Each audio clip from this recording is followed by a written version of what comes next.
Okay, so here's what I'm talking about on modifying the thrust for oiling.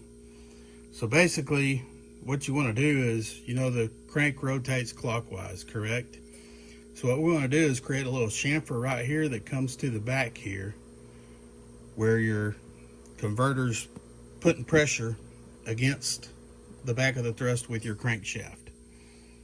So as we take and notch it right here, basically just a little bitty slot's what we want to put here. That will actually make it feed the oil to it versus just having residual that's falling down on it. You can see they've already got grooves here, but that is already wedged in the crank, so it's not going to feed it as much. So if we just cut a little bitty slot right here, nothing crazy, just a little chamfer, will make all the difference in the world. Now I use a diamond knife sharpening tool, but you can use any kind of like needle file, like a finer type of file. You don't want a real aggressive file.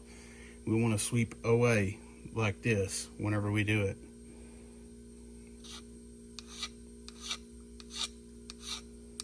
So this has a rougher side and a finer side. So I always do my rougher side first, and then I come back with the finer side just to smooth it out.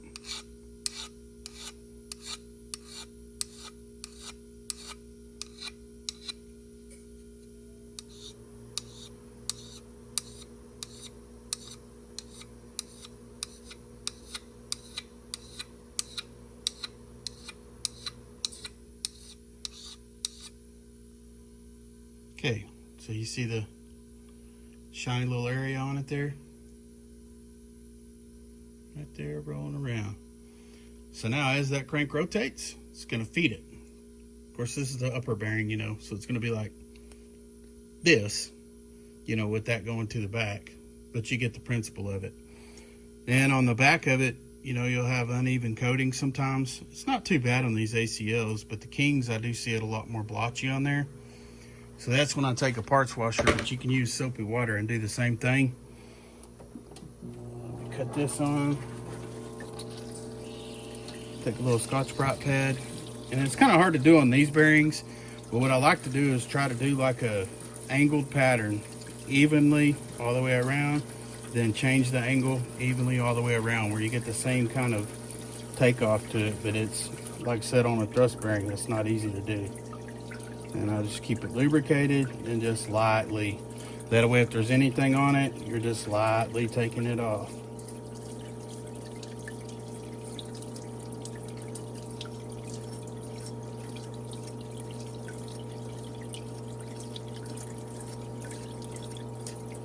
That'll ensure that you get an even crush all the way around on it, and that there's just no debris that'll kind of embed in there or anything like that.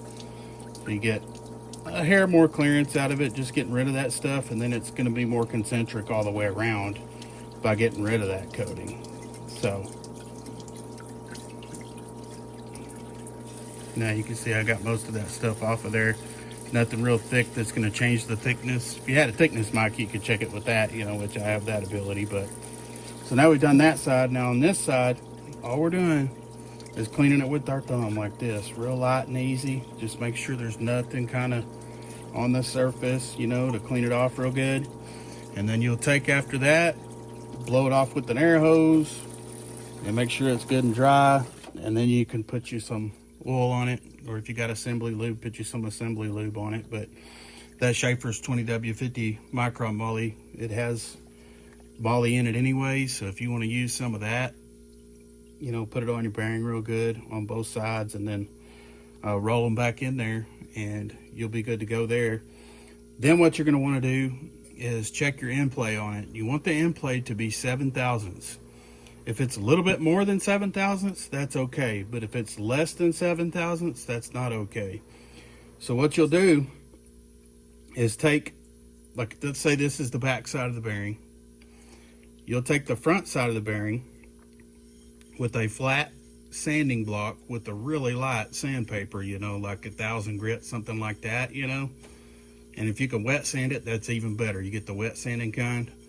So you'll just lightly, we want to keep it perfectly flat, and lightly take a little bit away, till to get where we want to be. If you have a measuring tool, you can kind of measure how much you've taken there, you know, but just a little bit. You know, if you need to, if you're at 5 and you need 7, it's not going to take much to take 2/1000 off of this.